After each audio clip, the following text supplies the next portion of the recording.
Taste the Daily. மாவட்டம் கும்பகோணம் அருகே செயல்பட்டு வரும் திறனற்ற திமுக நாடாளுமன்ற உறுப்பினர் மகனுக்கு சொந்தமான குடிநீர் ஆலையை மூட வேண்டும் என அதிமுகவினர் மனு அளித்தனர். பம்பப்படையூரில் திறனற்ற திமுக நாடாளுமன்ற உறுப்பினர் எஸ். கல்யாணசுந்தரத்தின் மகனான முத்துச்செல்வன் ஹோலி டிராப் என்ற குடிநீர் ஆலையை நடத்தி வருகிறார். இந்த ஆலையில் அதிகாரிகள் ஆய்வு செய்ததில் அந்த நிறுவனம் ISI முத்திரையை போலியாக பயன்படுத்தி குடிநீர் தயாரிப்பு செய்து விற்றது தெரிய வந்தது.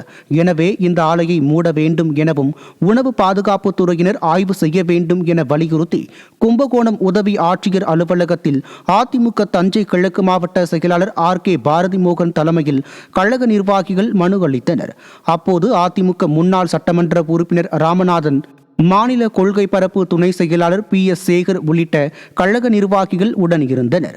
திறனற்ற திமுகவின் அதிகாரிகள் ஆளும் கட்சி நிர்வாகியின் ஆலை என்பதால் நடவடிக்கை எடுக்காமல் இருப்பதாக குற்றம் சாட்டியுள்ளனர்.